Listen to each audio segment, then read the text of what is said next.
আপনার নাম কি, কোথায় বাড়ি? আমার নাম রোজিনা বিবি শেখ, চরকাচুশালীতেই বাড়ি। আচ্ছা, আপনি কি কাজ করেন? আমি আশাতে কাজ করি। কি ঘটনা ঘটেছে বলুন?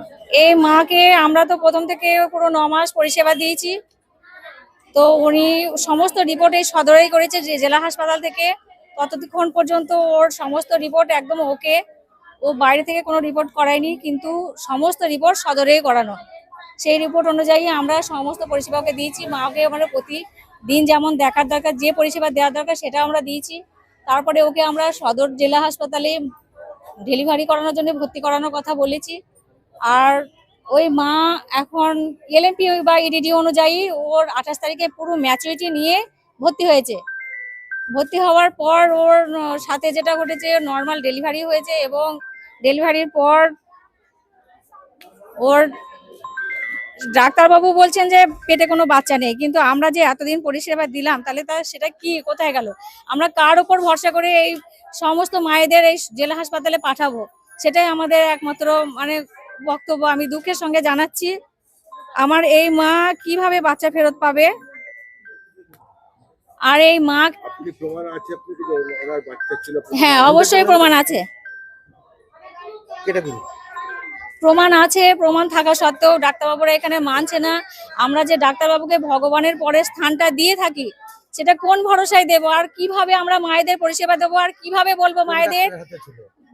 এই এখন রাউন্ডে কোন ডাক্তার ছিল, ওই কালকের ডাক্তারের কথা উনি বলতে পারছেন না। পেশেন্ট জানে না নাম।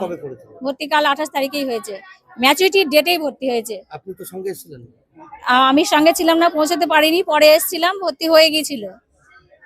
কি মনে হচ্ছে আপনার? আমার মনে হচ্ছে বাচ্চা এখানে কোনো কারসাজি চক্রান্ত তো আছেই। তাই আমি চাই ইমিডিয়েটলি সব কর্তৃপক্ষরা, সরকারি আধিকারিকরা স্টেপ নিক, আর ওই মাকে যেন বাচ্চা ফিরিয়ে দেয়। পেশেন্ট বলছে বাচ্চা হয়েছে, এমনকি ওর ব্লিডিংও হচ্ছে। বাচ্চা নর্মাল ডেলিভারির পর যে ব্লিডিংটা হয় সেটাও হচ্ছে।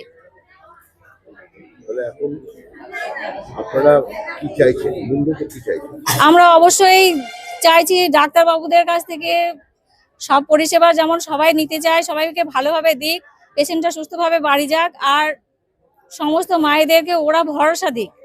আর সেই ভরসা অনুযায়ী মায়েরা এখানে যেন পৌঁছাতে পারে, মায়েরা হাসি মুখে বাড়ি ফিরে যেতে পারে। আর যদি মায়ের পেটে কিছু না থেকে থাকে, তাহলে কেন বাড়ির লোককে, গার্জিয়ানকে দেখালো না, কিছু কেন জানালো না? যখন বাচ্চার হার্টবিট চেক করা হলো তখনও বললো বাচ্চা আছে, সুস্থ আছে, বাচ্চাকে হয়তোবা কাঁচের ঘরেও দিতে হতে পারে, আবার পেশেন্টের গায়ে রক্ত লাগবে। তারপরে ওকে ওটিতে নিয়ে যায়। ওটিতে নিয়ে যাওয়ার পর কেন কথা বলছি, যখন